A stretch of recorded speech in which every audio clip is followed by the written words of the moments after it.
Sejam bem-vindos à RA SIC Caxias, com o tema A Constituição Federal e o Brasil de hoje.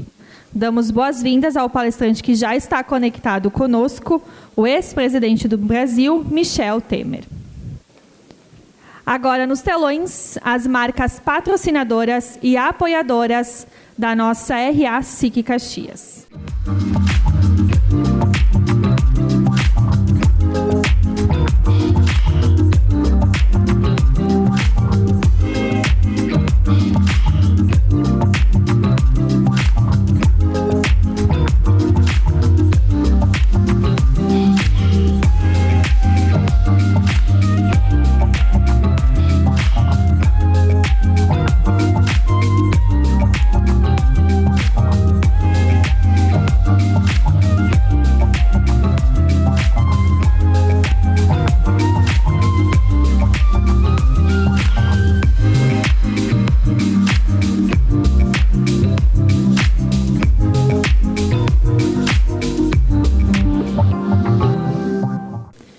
Vem aí o Degustando Experiências. O evento acontece no dia 8 de agosto, às 19 horas, no auditório da SIC Caxias, com palestra show do humorista Jair Cobb, o guri de Uruguaiana. A palestra falará sobre humor não é brincadeira, superando desafios através da confiança, colaboração e solidariedade. Após a palestra, haverá um coquetel com degustação. Prepare-se para uma noite triboa e repleta de delícias da região. Convidamos também para que participem da 6ª edição da Noite das Sopas, no dia 9 de agosto, promovido pelo Mão Amiga. O evento é uma oportunidade de desfrutar de um momento em família, com delícias produzidas por empresas da cidade, e ainda colaborar com o projeto Fortalecendo Famílias, em prol do acesso de crianças em vulnerabilidade às vagas na educação infantil em escolas parceiras do Mão Amiga. Adquira seu projeto com a equipe do Mão Amiga, que está presente aqui na RA SIC Caxias. A SIC também promove o SIC Connection, o grande evento de gestão da Serra Gaúcha.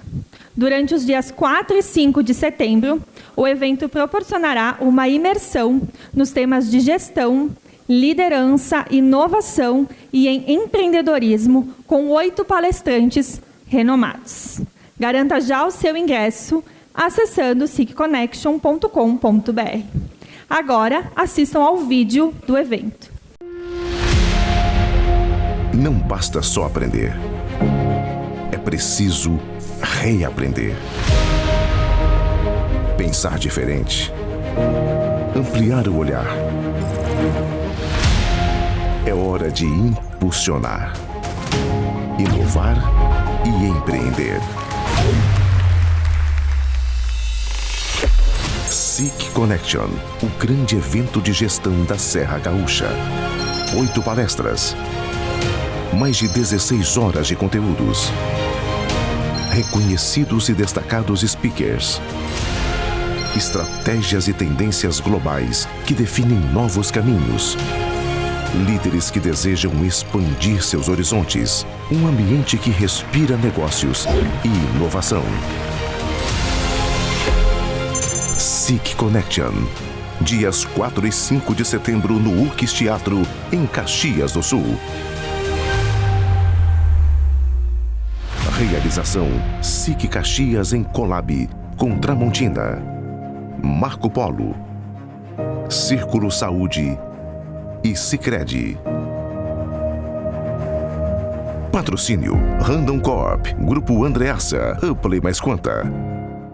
Senhoras e senhores, para a saudação, convidamos ao palco o presidente da SIC Caxias, Celestino Oscar Louro.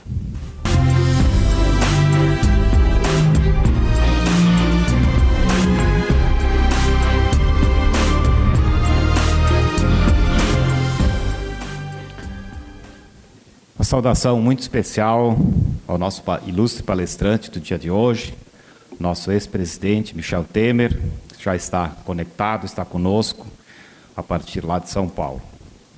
Também dar as boas-vindas à nossa vice-prefeita, Paula Iores, ao vereador Felipe Gemmelmayer, representando a Câmara de Vereadores, o nosso ex-governador, Germano Rigotto, bem-vindo a essa casa, muito obrigado pela intermediação que o senhor faz com o presidente Temer, uma voz importante de ouvir nesse momento. Major José Maria de Lima Garcia do Nascimento, representando o 2º Comando Regional de Bombeiros Militar, Capitão Vinícius Manfio, bem-vindo à casa, representando o 5º Batalhão. A Rainha Letícia, Princesa Nadine, lá de Fazenda Souza, bem-vindas, representando a festa do agricultor. Os ex-presidentes aqui da casa, empresário Daniel Randon, presidente do Conselho Transforma RS, bem-vindo. A imprensa e a cada um das senhoras e dos senhores que nos prestigiam nesse dia de hoje. Estando praticamente às vésperas das nossas eleições municipais, essa é uma grande oportunidade de ouvirmos, diretamente lá de São Paulo, como disse há pouco, uma figura tão ilustre na nossa política nacional, experiente e vivido em muitos e muitos processos que envolvem as eleições. O nosso convidado teve um papel central na história moderna, na história recente do nosso país. Ele foi deputado federal constituinte, deputado em 5 mandatos, eleito presidente da Câmara dos Deputados em 3 ocasiões. Em 2011, foi eleito vice-presidente da República e em 31 de agosto de 2016, ele foi empossado como presidente do Brasil, cargo que ele exerceu até dezembro de 2018. Michel Temer, com vasta experiência e conhecimento, dedicou grande parte da sua vida pública à construção de um Brasil mais estável e mais desenvolvido. Foi um presidente reformista. Em pouco mais de 2 anos de mandato, aprovou reformas muito importantes. Teto de gastos, com equilíbrio orçamentário, reforma trabalhista e a reorganização administrativa do governo federal como um todo. Nesta nossa RA, o nosso ex-presidente nos brindará com uma palestra sobre um tema de extrema relevância, a Constituição Federal e o Brasil de hoje. A Constituição é a espinha dorsal do nosso sistema e de qualquer sistema democrático.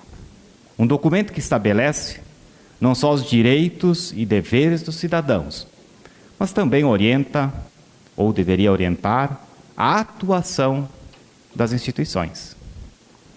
O que estamos assistindo atualmente é que a instituição guardiã da Constituição Federal, dando interpretações que são claramente legislativas e não jurídicas. Presenciamos o STF estendendo a sua atuação, afetando o tão necessário equilíbrio entre os poderes, o legislativo, entre os poderes, legislando e emitindo interpretações que extrapolam largamente o entendimento da lei.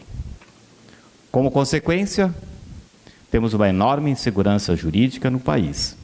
Vamos dormir com uma decisão e acordamos com outra, o que torna o futuro, infelizmente, uma grande incerteza.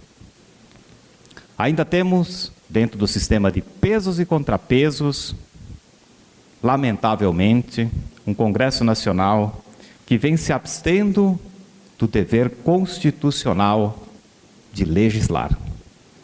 Portanto, debater a importância do equilíbrio entre os poderes, no contexto atual, é essencial para entendermos os desafios que temos pela frente.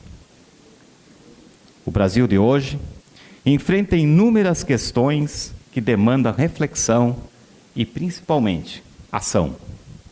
Temos um caminho desafiador a percorrer. A experiência e a visão do ex-presidente Temer certamente vão contribuir para enriquecer o nosso entendimento a respeito. Quero, portanto, agradecer mais uma vez ao ex-presidente Temer por ter aceito o nosso convite, através do nosso ex-governador Germano Rigotto, e compartilhar conosco toda essa sua experiência e esse conhecimento nessa caminhada, nessa trajetória de política e de poder. Muito obrigado e uma boa RA a todos.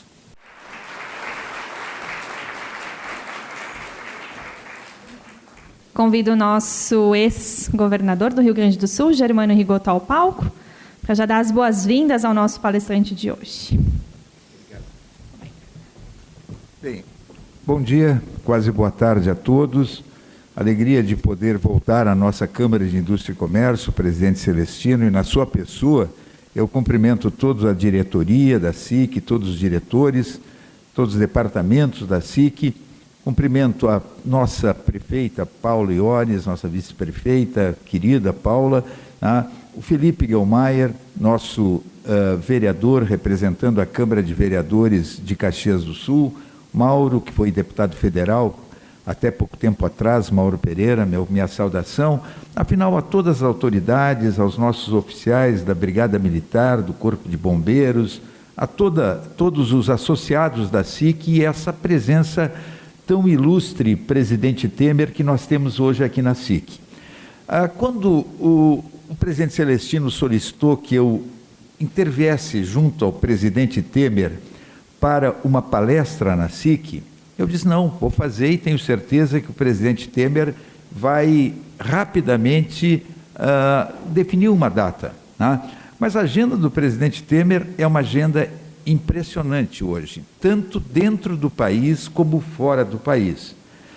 Uma agenda de um homem que é considerado provavelmente hoje o maior estadista vivo na América do Sul, pela sua história, pela sua forma de agir, pela sua forma de agregar, pela sua inteligência e pelo que realizou. Então, a agenda é uma agenda pesada.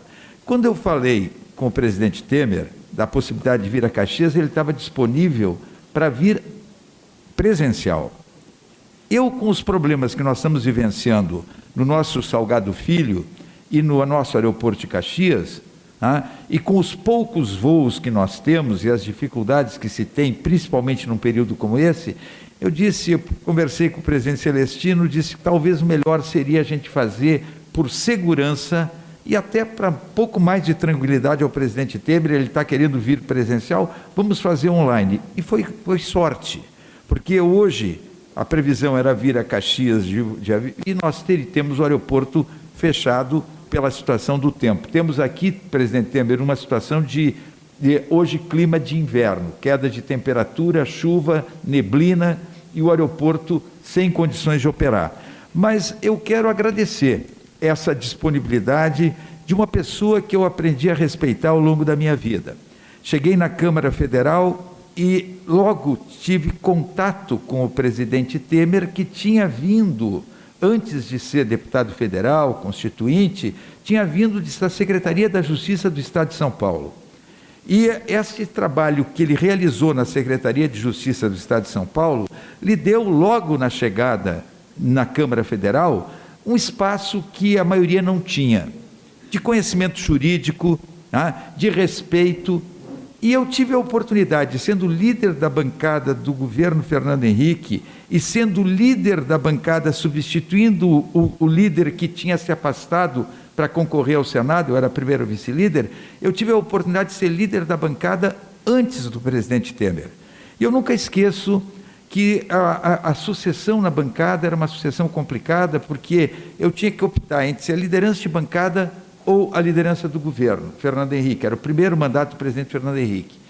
E eu nunca esqueço que eu, num jantar no Bonaparte Hotel, eu disse ao presidente Temer que eu não via outro caminho para a bancada do que ele na liderança.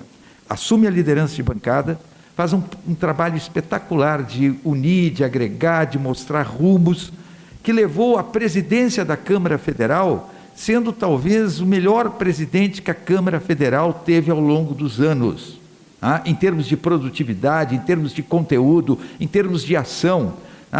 E da presidência da Câmara Federal, chegou a presidência do MDB, a vice-presidência da República e a presidência da República. Como presidente da República, Não tem presidente que possa ter sido, como diz o presidente Celestino, um presidente tão reformista como o presidente Temer. Quando a gente olha os 2 anos e pouco de mandato, a gente diz como é que um presidente com 2 anos e pouco de mandato pode ter feito o que fez o presidente Temer. A reforma trabalhista, o teto de gastos, mostrando que hoje alguns ainda não compreendem que sem responsabilidade fiscal não tem rumo o país. Tem gente que tem dificuldade de compreender isso. Então, o teto de gastos estabelecido no governo Temer foi algo que significava um balizamento para que nós tivéssemos efetivamente responsabilidade fiscal. Cuidado com o social, mas com responsabilidade fiscal. Pois bem, teto de gastos, a lei das estatais, com proibição de interferência política nas estatais, que levou a Mensalão, que levou a Petrolão, que levou Lava Jato. Então, controle nas estatais para não ter interferência política, controle nas agências reguladoras. A reforma da Previdência ficou na marca do pênalti. Na marca do pênalti, foi simplesmente votada no governo Bolsonaro, mas preparada toda ela no governo Temer. Então, se nós olharmos o que aconteceu durante esse período de governo, eu poderia enumerar a reforma do ensino médio, do ensino público nível médio, foi preparada no governo Temer. Foi um governo tremendamente reformista. Então, presidente, eu quero dizer do orgulho que Caxias do Sul, uma cidade que tem aqui empresários que fazem parte do polo metal mecânico dos maiores do Brasil. Uma cidade que tem um comércio, tem um setor de serviços, que tem um agro muito importante, principalmente em determinados setores, que começou com a produção, o crescimento, o desenvolvimento começou com a produção de uva, com a vitivinicultura, e se transformou nesse grande polo industrial que é Caxias do Sul. Então, eu fico muito honrado de poder ter intermediado, a pedido do presidente Celestino, de toda a equipe da SIC, esse encontro, e tenho certeza que dentro de um momento tão difícil que a gente está vivendo, o presidente Celestino falou em interferência entre os poderes, o presidente Celestino falou em algumas questões, não falou, por exemplo, em algo que eu tenho denunciado, Brasil afora, que é esta loucura de um Congresso Nacional poder ter acesso a 50 bilhões de reais para mexer no orçamento, sendo que muitas vezes é a questão fisiológica, é a questão clientelista, é a questão paroquial ou até outras questões que levam a mudanças no orçamento. Esta é uma questão que vai ter que ser enfrentada em algum momento, porque não é função do Congresso Nacional ter mais de 50 bilhões de reais de emendas para mexer no orçamento. Acho que isto é algo que vai ter que, de algum momento, se construir uma alternativa que mude isso. Mas eu lhe agradeço e a palavra, com certeza, será uma palavra de dar luzes e mostrar caminhos para esse Brasil que a gente está vivendo com tantas dificuldades, desesperanças e principalmente dúvidas com relação ao futuro. Um abraço, muito obrigado.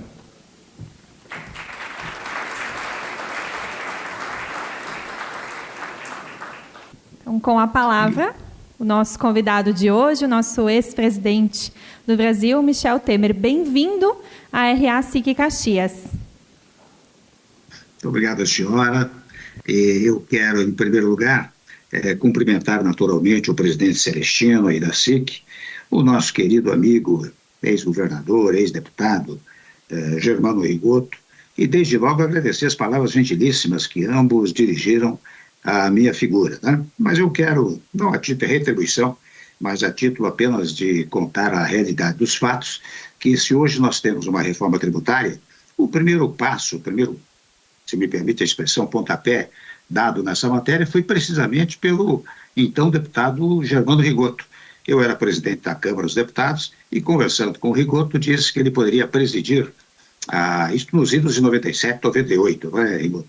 Ou 99, 2000, e ele poderia presidir uma comissão que levasse à elaboração de uma reforma tributária. E o Rigoto visitou todo o país, fez contatos com os mais variados setores do comércio, da indústria, do operariado, enfim, como é do seu feitio democrático, consultou a todos e quase chegamos a produzir reforma tributária naquele período. Então, esta é uma homenagem que eu quero fazer ao Rigoto, porque realmente, se hoje nós temos uma reforma tributária ainda incompleta, porque falta uma legislação integrativa que agora está sendo produzida, uma legislação infraconstitucional, mas tudo se deve, penso eu, à atuação muito eficiente, eficaz e persistente até do então deputado e depois governador Germano Rigoto. De modo que eu agradeço a ambos a gentileza dessas palavras inaugurais, como cumprimento a senhora prefeita,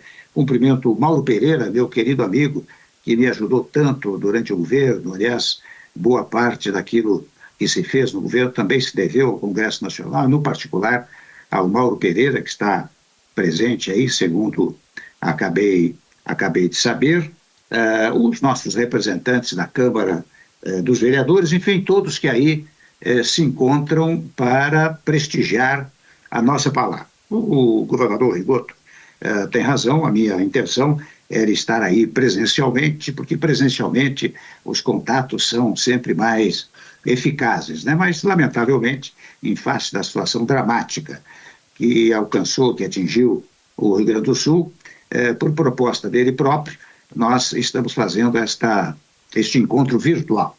Eu espero que ele possa ser útil aos senhores e senhoras todos que aí se encontram, né? E como eu ouvi logo no início a questão do tema, né? Constituição brasileira e o Brasil de hoje, na verdade, quando se propõe este tema, é para saber se efetivamente os órgãos do poder e as autoridades todas estão trilhando o caminho que a Constituição determina ou se há dificuldades nessa trilha que eu estou a mencionar. E interessante eu ouvir o presidente Celestino falar em segurança jurídica, né? E a todo momento é curioso que muitas e muitas vezes eu percebo que as pessoas acham que segurança jurídica é algo desapegado do sistema normativo. E não é. A segurança jurídica, vou dizer o óbvio, decorre precisamente do cumprimento rigoroso do sistema normativo, particularmente da Constituição Federal. E por que eu digo isso? Interessante, eu até peço desculpas e licença para registrar que nos últimos tempos eu tenho dito as maiores obviedades. Mas estas frugalidades que eu tenho dito, governador Rigoto, curiosamente eu verifico que hoje dizer coisas triviais, frugais, tem sido importantíssimo, porque as pessoas se esquecem de certos conceitos fundamentais para a boa governabilidade do país. E volto a dizer, por que é que eu digo isso? Por que cumprir a Constituição? Porque cumprir a Constituição significa cumprir a vontade do povo. Os senhores e as senhoras vejam o seguinte, nos idos de 86, 87, 88, especialmente 5 de outubro de 1988, quando se reconstituiu o Estado brasileiro, por força de uma nova Constituição, evidentemente o povo de então, digamos assim, 160, 170 milhões de nacionais, não podiam reunir-se em praça pública para dizer como pretendiam reconstituir o Estado brasileiro. Então disseram, e aqui vai a obviedade, né? Disseram, olha, nós vamos indicar representantes, e a mim mesmo disseram, olha, Temer, você vai lá e nos representa, ao lado de outros tantos senadores e deputados que no primeiro momento, naquela legislatura, formaram a chamada Assembleia Nacional Constituinte. Então vocês vão lá, disse o povo, né? E falem em nosso nome. Portanto, vocês são nossos representantes para reconstituírem o Estado brasileiro.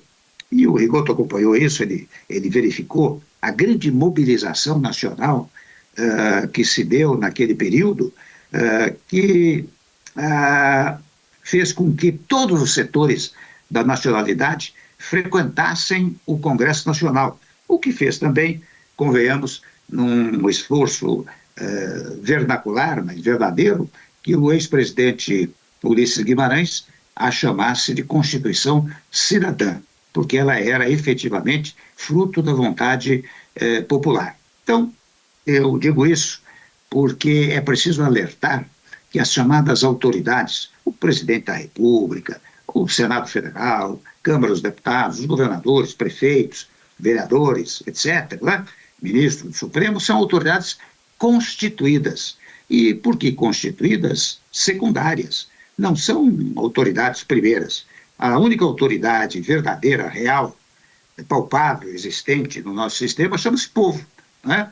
Mas sem razão que a Constituição diz, no seu corpo interior, diz todo poder emana do povo e em seu nome é exercido. E daí eu volto a dizer, naquela oportunidade, e eu faço um pequeno corte para registrar que nas palestras várias que tenho feito aqui e no exterior, de vez em quando me perguntam, Temer, vem cá, você diz que a todo momento que o povo é a única autoridade que existe no país, mas onde é que está escrita a vontade do povo? Eu digo que está escrita na Constituição Federal. Portanto, volto a dizer, a autoridade primeira, inicial, inaugural, verdadeira, real, é o povo. As autoridades demais são autoridades constituídas. E por que constituídas? Eu fui presidente da República, faço um pequeno corte, era autoridade constituída. Fui deputado federal, era autoridade constituída. E por que constituída? Secundária. E por que secundária? Tendo que prestar obediência à vontade primeira, primária, que é a vontade do povo, que, reitero, está escrita na Constituição Federal. Portanto, é interessante registrar um fato, né? E aqui vão obviedades, né? A nossa Constituição, ela determina uma conduta conducente à paz, à harmonia entre brasileiros, harmonia entre instituições, e desde o preâmbulo, e preâmbulo, para dizer uma obviedade, vem de preambulário, portanto, antes de caminhar. Portanto, antes de entrar no texto escrito da própria Constituição, lá está, o preâmbulo significa a vontade política do povo, né, que determinou a reconstituição do Estado brasileiro. E lá vocês leem, né, nós, os representantes do povo brasileiro, em seu nome, promulgamos a seguinte Constituição, a seguinte estrutura para o Estado brasileiro, mas pautado pela ideia da paz interna e internacional. Portanto, o recado dado no preâmbulo da Constituição é exato e precisamente em termos de pacificação das relações internas e internacionais. Depois você vai ao texto da Constituição e encontra expressões, vou apenas rapidamente exemplificar, quando a Constituição diz assim, todos são iguais perante a lei, não podendo haver distinção de sexo, raça, credo político, credo religioso. Qual é a ordem que o povo deu, a determinação que o povo deu às autoridades constituídas? Unam-se todos em nosso benefício. Significa, pergunto eu, que não haverá divergência sistêmica, programática e até ideológica? Não. Porque isto deriva do artigo 1º da Constituição Federal, que diz que o Brasil é um Estado democrático e até enfatiza, né? Estado democrático de direito. E vocês sabem que na ciência política, Estado democrático e Estado de direito têm uma certa equivalência. Mas nós ansiávamos tanto por um Estado participativo, por um Estado que revelasse a vontade do povo, que abolisse de uma vez o sistema autoritário que se instalou num largo período no nosso país, que dissemos, o Brasil não é apenas um Estado democrático de direito, né? Esta é a expressão do artigo 1º. Ora bem, a democracia, ela exige a contestação, ela exige a contrariedade, ela exige a oposição. Tanto que oposição é fundamental no sistema democrático, porque ela critica, ela observa, ela contesta, ela contradita, ela contraria, não é? Então, você, quando tem num sistema democrático a chamada oposição, a oposição existe para ajudar a governar, na medida, reitero, em que contesta, muitas vezes, o que a situação determina ou estabelece, não é? Este é o conceito, meus amigos, minhas amigas, é o conceito jurídico-constitucional de oposição. Eu reconheço, né, que não é este o critério que se utiliza no nosso país, e em vários outros países, né? O critério que se utiliza é um critério político. Ou seja, se eu perdi a eleição, o meu dever é destruir aqueles que venceram a eleição. E volto a dizer, não é esta a ideia de oposição que a nossa Constituição estabelece, não é? Aliás, eu até registro que um dos países onde esta dicção minha, esta fala minha, é muito clara, é no sistema do Reino Unido. No Reino Unido, você tem o gabinete, o sistema parlamentarista, né? Você tem o gabinete, que é o governo da situação, é o governo, e você tem o chamado gabinete das sombras, shadow cabinet, que é o que é o gabinete das sombras? É o gabinete da oposição, que está acompanhando o trabalho da situação, né? Isto é uma verdadeira, esta é a verdadeira democracia. Pois muito bem, aqui vai a pergunta, será que nós temos essa ideia de pacificação interna no país? Nós temos critérios conducentes a que se estabeleça um debate de ideias, um debate de temas de governo, um debate de programas, ou nós caminhamos para uma radicalização, e aqui faço um pequeno corte, para dizer que eu faço uma distinção entre polarização e radicalização. É uma sutileza, mas é para explicar bem o que eu quero significar. A polarização é útil, pelo que eu acabei de dizer, quando você tem situação de oposição, você tem conflito de ideias, e o conflito de ideias é bom, é útil para a democracia.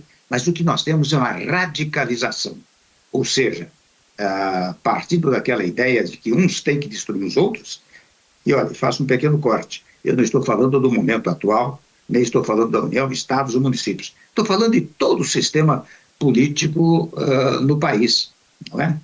O que existe hoje é uma radicalização que até, e aqui vai um pequeno comentário político, eu acho que interessa apenas a duas partes hoje do país, tanto da situação como da oposição.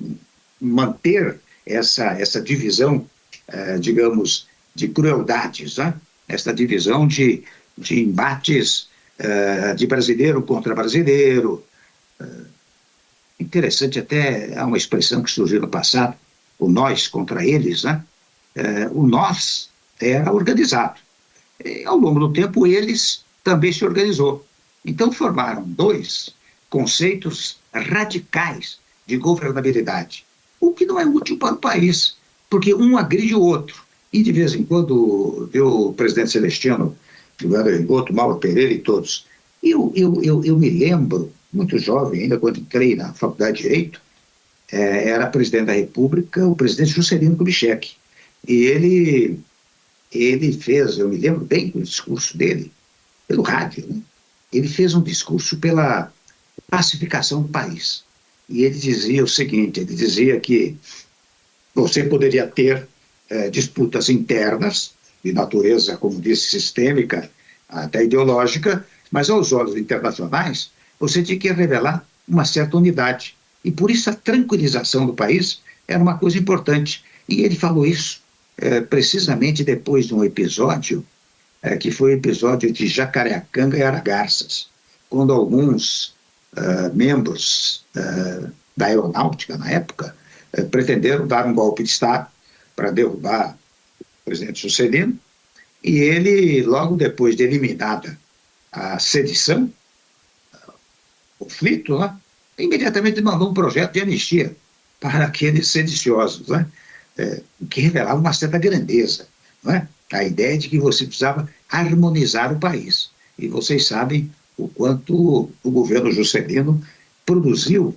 em matéria democrática no nosso país. Mas isso, estou dizendo aqui, da pacificação no plano interno do nosso país, que é fundamental nos dias atuais, porque do instante que você tem tranquilidade institucional ou tranquilidade social, sem embargo do embate das ideias, você tem desenvolvimento. não é? Isto é no plano interno. Se eu for para o plano internacional, vocês verificam lá, logo no artigo 4º, se não me engano, da Constituição Federal, está dito que o Brasil é uma república federativa constituída por vários princípios, dentre eles a solução pacífica das controvérsias internacionais. Primeiro, esta dicção, esta determinação do povo às autoridades constituídas. Mas logo mais adiante, vocês encontram um dispositivo que diz o seguinte, olha aqui, hoje que se fala tanto nesse tema, né, os artefatos nucleares só podem ser utilizados para fins pacíficos. Portanto, não podem ser utilizados para fins bélicos. Nada de beligerância com o exterior, não é? Você pode usar artefatos nucleares para medicina, energia, agricultura, mas não pode usá-lo para fins bélicos. E aqui eu até conto um brevíssimo episódio que eu vi, um episódio muito interessante para revelar a grandeza deste particular da nossa Constituição, ou seja, da solução pacífica de controvérsias. Uma ocasião, eu era vice-presidente, eu fui representar o Brasil num encontro que se deu em Haia, de países que iriam assinar um novo tratado pela desnuclearização. E quando chegou a minha vez de falar em nome do Brasil, aqueles 4, 5 minutos que cada estado tinha, né, eu disse, olha, nós vamos assinar, sem dúvida alguma, esse tratado pela desnuclearização, mas não precisaríamos fazê-lo, porque, na verdade, na estruturação constitucional do Brasil, já existe uma regra dizendo que artefato nuclear só pode ser utilizado para fins pacíficos, nunca para fins bélicos. Não é? Vocês sabem que, logo em seguida, isso fixou-se na minha mente, né? Suspendeu-se para almoço aquela reunião, e era presidente dos Estados Unidos, o presidente Obama. O presidente chegou-se a mim e disse, interessante essa regra que tem a Constituição brasileira. Se todos os países aqui tivessem uma regra dessa natureza, não era preciso fazer um tratado, ou um novo tratado pela desnuclearização, que cada país já teria determinado desta forma. Né? Veja, estou dizendo coisas importantes da nossa Constituição. Né? E até, convenhamos, no plano externo, não há tendência para agravamento das relações internacionais. Né? E nesse particular, eu devo dizer que é interessante o país, o nosso país tem que ser um país multilateralista. Né? Eu vou aproveitar esta fala, porque muitas e muitas vezes há manifestações em função da simpatia ideológica, ou simpatia funcional do Brasil por um outro país, o que poderia gerar uma ideia de unilateralismo, o trilateralismo. E, na verdade, o nosso dever é ser multilateralista, porque ao longo do tempo, é claro que se eu recordar 30, 40 anos atrás, 50 anos atrás, as relações eram mais institucionais e políticas. Hoje as relações são fundamentalmente comerciais. Então, nós temos o dever, sob esse foco comercial, de sermos multilateralistas, portanto, nos darmos bem com todos os países. Eu dou exemplos concretos, meus amigos. Vocês sabem que o maior parceiro comercial que nós temos é a China. O segundo parceiro é Estados Unidos. Já exige uma multilateralidade.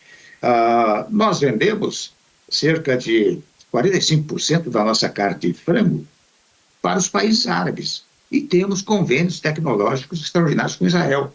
Mais uma vez, a multilateralidade. Então, digo eu, as relações do Brasil com os países hoje são pautadas fundamentalmente pela ideia do comércio entre os países.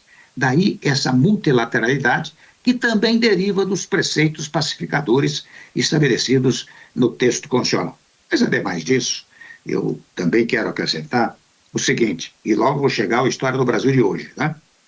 Eu quero acrescentar o seguinte, nós tivemos a sabedoria, os constituintes de 88, né, representando o povo brasileiro, de amalgamar os princípios liberais com os princípios sociais. E isso é que tem garantido uma certa longevidade à nossa Constituição. Tá? Vocês vejam, são tipicamente princípios liberais, o direito à propriedade, é verdade que subordinada ao bem-estar social, a livre iniciativa, a livre concorrência, são princípios de natureza liberal. Os direitos individuais, meus amigos, minhas amigas, são 79 incisos lá no artigo 5º da Constituição, dizendo dos direitos individuais, que são direitos fundamentalmente de natureza liberal, portanto, adotados pelo texto constitucional. Mas, por outro lado, nós temos uma menção fortíssima aos chamados direitos sociais. Aliás, quem vai lá para o artigo 6º, 7º da Constituição, vê um capítulo encimado pelo título dos direitos sociais. E, por incrível que possa parecer, os próprios direitos dos trabalhadores estão estatuídos no artigo 7º da Constituição Federal. 13º, FES, licença-prêmio, etc., todos lá estabelecidos no texto constitucional. Quando nós vemos regras do tipo a segurança, a saúde, a educação, é direito de todos, são direitos. E dever do Estado são direitos de natureza social. Por esta mistura entre os direitos liberais e os direitos sociais é que está garantindo uma certa longevidade para a nossa Constituição Federal. Eu digo isso, Rigoto, porque quem pega a história do Brasil, da República, né, verifica que a primeira Constituição é de 91, que vai de 30 a 45 um hiato, vem 46, aliás, com duas Constituições, de 34 e 37. Vem 46, com nova Constituição, que vai a 64, novo hiato governativo, que vai até 87, 88. Então, o Brasil tem essa mania de, a cada 30, 40 anos, ou menos até, pretender um novo Estado e, portanto, uma nova Constituição. E de vez em quando se fala, por exemplo, aqui faço um pequeno corte, se fala em Assembleia Constituinte, o que, a meu modo de ver, é um equívoco. Porque, pelo seguinte, quando se fala em segurança jurídica e você fala em Constituição, a Constituição diz o que o Estado é. A Constituinte diz o que o Estado será. E quando algo será, você tem uma incerteza absoluta. Quando algo é, você tem certeza absoluta do que fazer. Por isso que, toda vez que se fala em Assembleia Constituinte, eu confesso que eu tomo a liberdade de repudiar essa ideia. Mas, a partir daí, e aqui eu chego ao meu governo, né? Eu chego ao meu governo, interessante, nós chegamos ao governo por força de um dispositivo constitucional.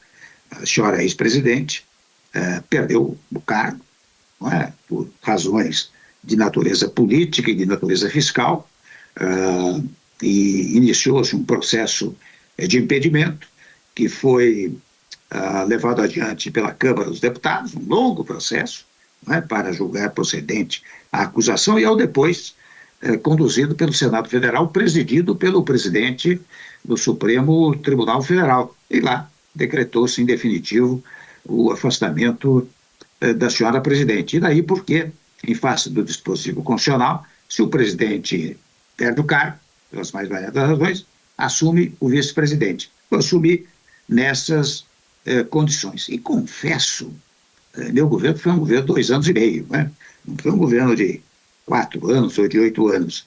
Mas quando cheguei lá, o Rigoto sabe disso, eu disse, eu preciso fazer algo que marque a nossa gestão, portanto, fazer algo que o país necessita. E até conta um fato muito curioso, logo na primeira reunião do Conselho de Desenvolvimento Econômico e Social, um dos integrantes pediu a palavra, e vocês sabem que eu cheguei lá com grande oposição política vigorosa e legítima até como oposição, não é? Os que perderam o poder se opunham, mas também uma oposição institucional, daqueles que logo no início queriam me derrubar do governo, não é? E um dos integrantes do Conselho pediu a palavra e me disse, presidente, aproveite a sua impopularidade e faça o que o Brasil precisa. Interessante, o que ele quis dizer foi o seguinte, como eu não era candidato à reeleição, eu poderia mexer em certos temas que são verdadeiros vesperos. Tal como lembra o Rigoto, lembra o presidente Celestino, eu poderia mexer em direito do trabalho, por exemplo, que é um vespero. Mexer em previdência social, que é outro vespero. Mexer no gasto público, que toda vez que você estabelece um teto para os gastos públicos, você está restringindo a sua capacidade como presidente da República de praticar medidas populistas, não é? E envolvem os mais variadas despesas, às vezes, indevidas. Você não mexe em educação, em reforma do ensino médio, porque também é um vespeiro. Eu entendi aquilo que ele disse e disse, interessante, eu vou marcar o meu governo como um governo reformista.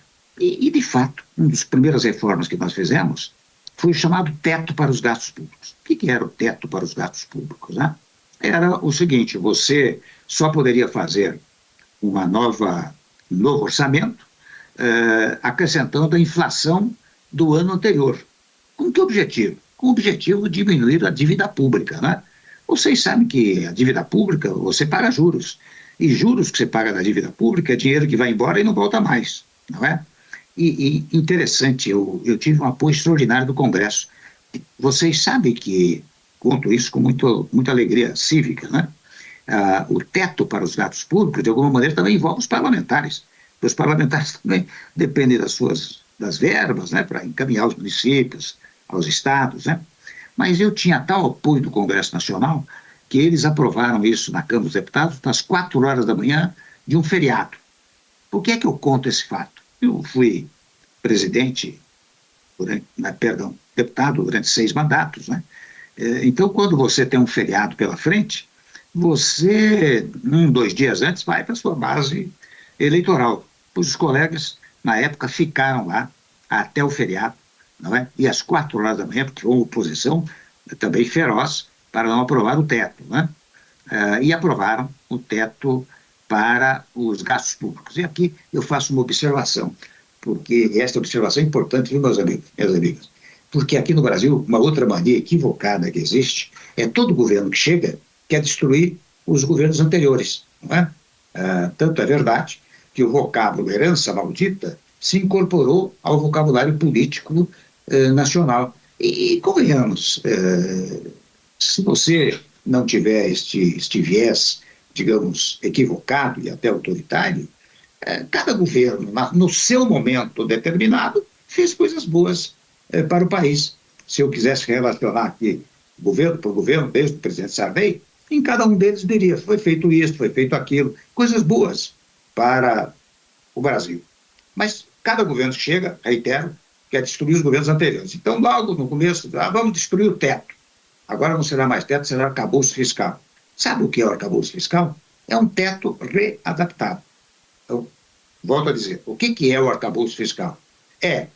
Você no próximo orçamento só pode acrescentar a inflação mais de 0,5% a 2,5% da receita líquida. É um novo teto. Se numericamente vai dar certo ou não, eu não sei, mas não se destruiu a ideia fundamental do nosso governo, que era estabelecer um teto para reduzir a dívida pública. E aí vocês podem me perguntar, mas houve redução da dívida pública? Eu indico numericamente. O primeiro orçamento nosso, com a dívida era de 179 bilhões, o segundo de 139 bilhões, e o terceiro, quando entregamos para o governo Bolsonaro, era de 119 bilhões. E como ele prosseguiu com o teto, num dado momento chegou a 60 bilhões. Vocês imaginem o que significa 100 bilhões a menos sem pagar juros. Você não pagando juros, você destina esse dinheiro para educação, saúde, segurança, enfim. Você economiza para o país. Esse foi um dos primeiros gestos que nós fizemos. Porque também, interessante, a economia, ela não se resolve por um passe de mágica. Ela se resolve pela adoção de várias medidas que possam levar, por exemplo, à queda da inflação, que possam levar à queda dos juros, da taxa Selic, não é? Por isso que logo em seguida nós propusemos a reforma trabalhista. Vocês sabem que uma das coisas que eu mais ouvia, seja aqui dos amigos empresários nacionais, como no exterior, eram 2 preocupações. A questão trabalhista, não é? E a burocracia tributária. Eram 2 coisas que eu ouvia com muita frequência. Então, eu toquei para frente a reforma trabalhista. Mas como é que fizemos? Nós fizemos de baixo para cima? Não. Nós fizemos dialogando, que é outro aspecto indispensável para o presidencialismo brasileiro. Eu chamei o Paulo Nogueira, que era aí do Rio Grande do Sul, ele era o ministro do Trabalho, e disse, olha, você vai visitar as centrais sindicais, vai visitar as federações de indústria, de comércio, de serviço, vamos tentar formatar um projeto que seja minimamente compatível com aquilo que eles pensam e vamos divulgar as ideias fundamentais desse projeto. Você sabe que nós levamos mais de 6 meses para mandar o projeto para a Câmara dos Deputados. E quando mandamos, nós tivemos discurso de 4 representantes dos empregados, 4 representantes dos empregadores, porque um dos objetivos da reforma trabalhista era, primeiro, dar seriedade às reclamações trabalhistas, porque aqui no Brasil, faço um comentário político, né? Nós temos a mania de jogar empregado contra empregador e empregador contra empregado, quando, na verdade, são as 2 grandes forças produtivas do país. Nós temos que harmonizá-las, até partindo da concepção seguinte. Vocês veem, a todo momento quer-se reduzir o desemprego. Para reduzir o desemprego tem que ter emprego. Para ter emprego precisa ter empresa, precisa ter empresário, não é verdade? E interessante, vocês podem perceber, nós fizemos a reforma trabalhista, um vespeiro, volto a dizer, não houve uma greve de trabalhadores no país, nada, absolutamente nada. Reduziu-se sensivelmente a área de litigiosidade entre empregado e empregador, reduziu-se em mais de 50% o número de reclamações trabalhistas, uma harmonia mais absoluta entre empregado e empregador, que é usada muito eleitoralmente. Toda eleição tenta-se jogar empregado contra empregador, e penso eu, e aqui vai a trivialidade, é um equívoco muito grande, né?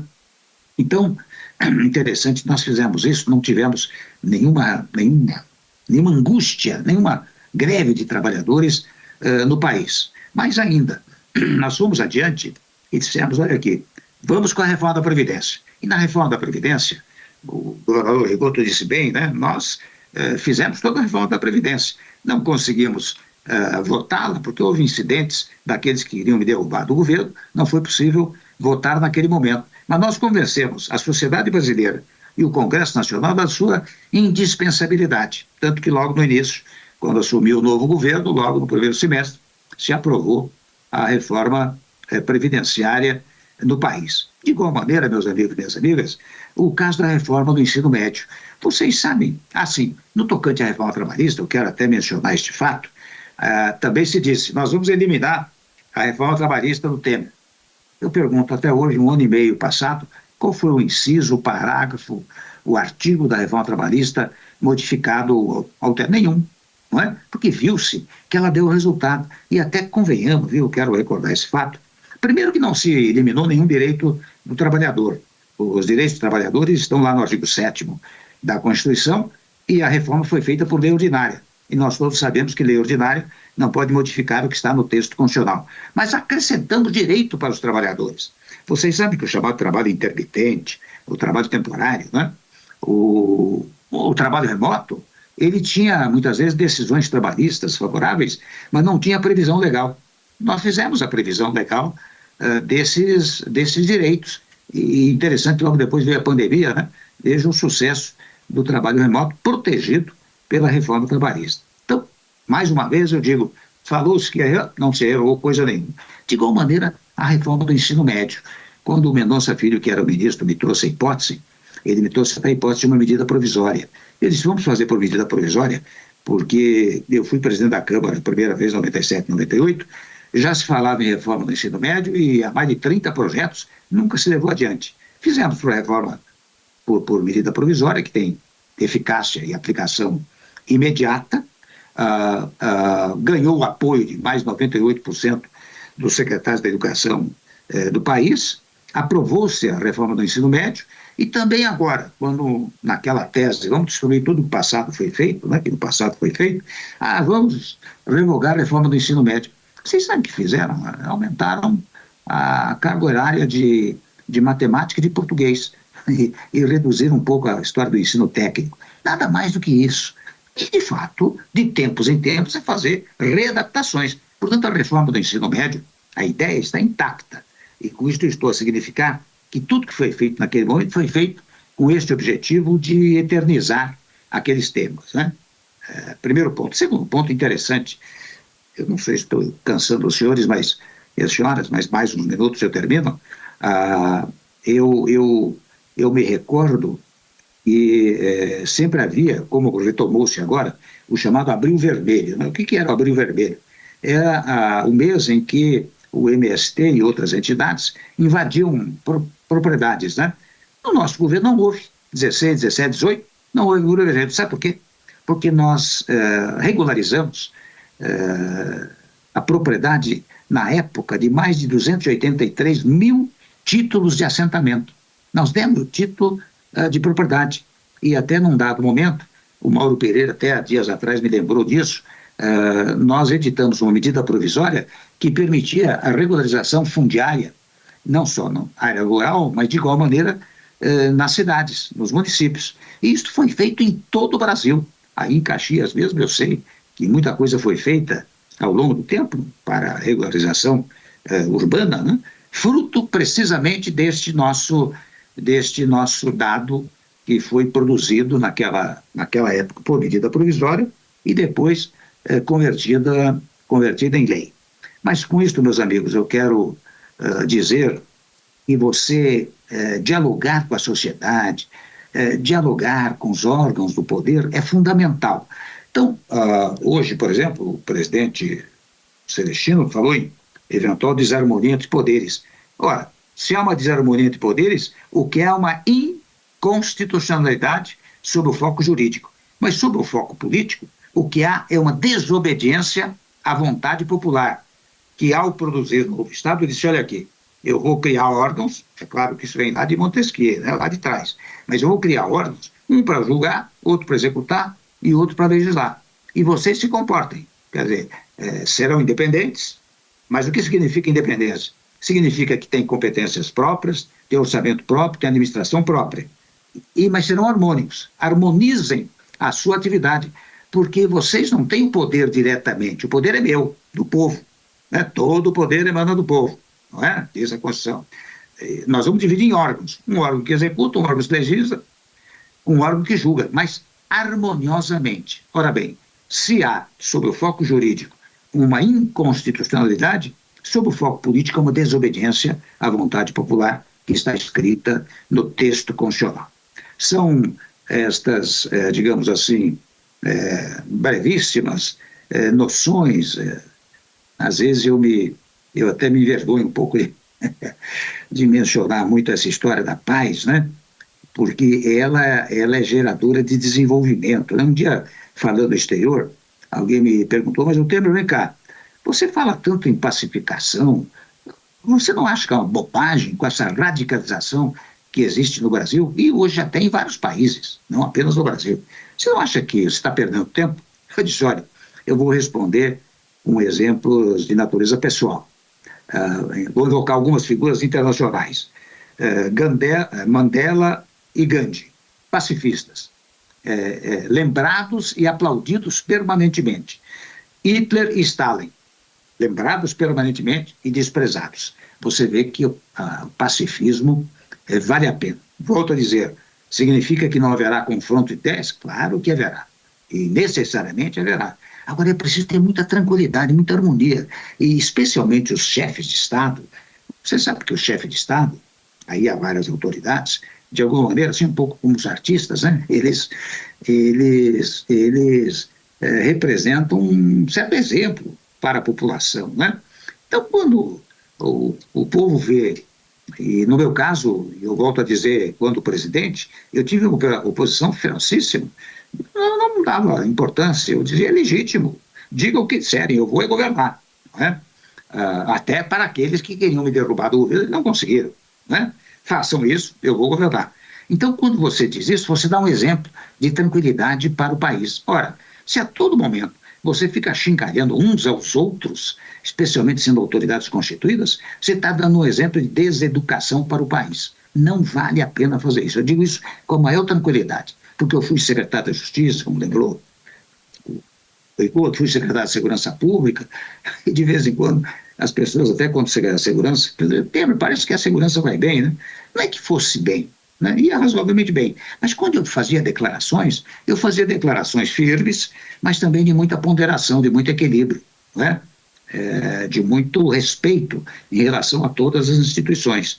Então, eu acho que isto é uma coisa que hoje está sendo desprezada no nosso país. Se nós pudermos retomar isso, eu acho que é fundamental. E fundamental também, e aqui eu concluo minhas palavras, é esta velocidade da iniciativa privada, no setor comercial, do setor industrial, do agronegócio. Convenhamos, o agronegócio é quem sustenta o PIB brasileiro.